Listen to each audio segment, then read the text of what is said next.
বিশ্বনবীর যুগেই বাংলাদেশে এসেছিলেন চারজন সাহাবী, যে চার সাহাবীর হাত ধরেই বাংলাদেশে আজ ঘরে ঘরে মুসলমান। কিভাবে বাংলাদেশে ইসলাম প্রবেশ করেছে এ নিয়ে প্রচলিত আছে বহু মন গড়া গল্প, আর এসব বানোয়াট কাহিনীর কারণে আড়ালে পড়ে গেছে প্রকৃত সত্য, যে সত্যই আজ তুলে ধরবো আমাদের আজকের এই বিশেষ আয়োজনে।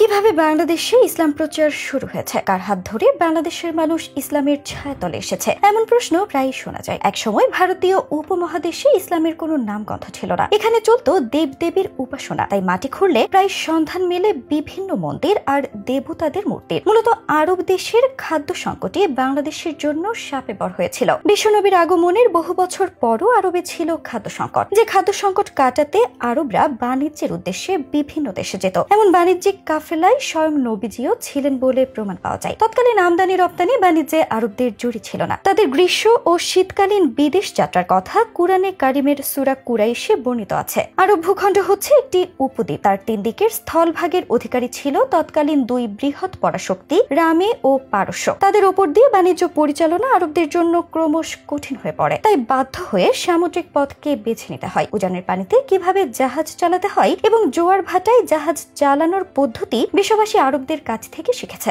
আরবদের এই নৌ বাণিজ্যের সময় বঙ্গোপসাগরে চট্টগ্রাম বন্দর ছিল খুবই সুবিধাজনক পাতশ্রয়। আরবরা এখান থেকে সুগন্ধি ও মশলাজাত দ্রব্যাদি আমদানি করে ইউরোপের বাজারে বিক্রি করত। আরবগণ যেমন তাদের বাণিজ্য জাহাজ নিয়ে সমুদ্রে চষে বেড়াতো, ঠিক তেমনি চট্টগ্রামও তৎকালীন যুগে জাহাজ নির্মাণ শিল্পের জন্য বিশ্বজুড়ে খ্যাতি লাভ করেছিল। চট্টগ্রামের তৎকালীন যুগে নির্মিত জাহাজ অদ্যাবধি ব্রিটিশ মিউজিয়ামে সংরক্ষিত রয়েছে। চট্টগ্রামের নাবিকগণও তাদের জাহাজ নিয়ে বহিঃসমুদ্রে গমন করতেন, ফলে আরবদের সঙ্গে তাদের সখ্যতা গড়ে ওঠে। ঘটনাচক্রে বাণিজ্যের উদ্দেশ্যে চীন থেকে এসেছিলেন ইসলামের প্রথম সারির সাহাবী আবু ওয়াক্কাস মালিক বিন উহাইব রাদিউল্লাহ তাআলা আনহু। তার সঙ্গী ছিলেন কাসিম ইবনে হুজাইফা, উরওয়া ইবনে আসাসা আর আবু কায়েস ইবনে হারিস নামে তিনজন সাহাবী। চীনে যাবার পথে তারা বাংলাদেশের বন্দর, বিশেষত চট্টগ্রাম ও সিলেট নোঙ্গর করেছেন এবং তাদের সান্নিধ্যে এসে এদেশের কিছু সংখ্যক মানুষ ইসলাম গ্রহণ করেছিলেন। এখান থেকেই বাংলাদেশের ইসলামের যাত্রা শুরু। প্রাক ইসলামী যুগে আরব বণিকরা সমুদ্র পথে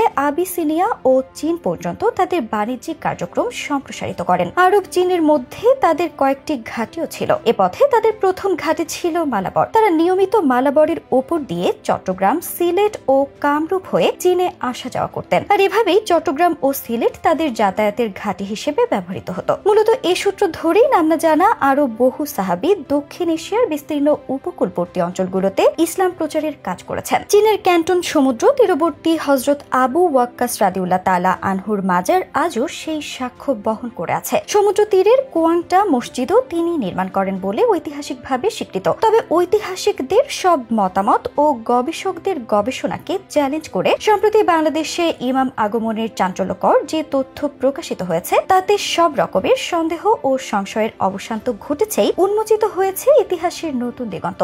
লালমনিরহাট জেলার পঞ্চগ্রাম ইউনিয়নের বড়বাড়ি রামদাস মৌজার মস্তারপাড় নামক স্থানে ৬৯ হিজরিতে নির্মিত একটি মসজিদ পাওয়া গেছে। এই মস্তারপাড় স্থানটি বহুকাল ধরে কয়েকটি উঁচু মাটির টিলা এবং জঙ্গল দ্বারা আবৃত ছিল, যার স্থানীয় নাম মজদের আড়া। ১৯৮৭ সালে জমির মালিক তা আবাদযোগ্য করার চিন্তা করে জঙ্গল পরিষ্কার করতে গিয়ে বেরিয়ে আসে প্রাচীনকালের তৈরি ইট, যাতে আঁকা ছিল ফুল। মাটি ও ইট সরাতে সরাতে আশ্চর্যজনকভাবে পূর্ণ একটি মসজিদের ভিত খুঁজে পাওয়া যায়। আর এই মসজিদের নামফলক দেখেই নিশ্চিত হওয়া যায় যে নবীজি পৃথিবীতে আসার মাত্র ৫০ বছর পরই ৬২০ সালে বাংলাদেশে প্রথম ইসলাম আসে।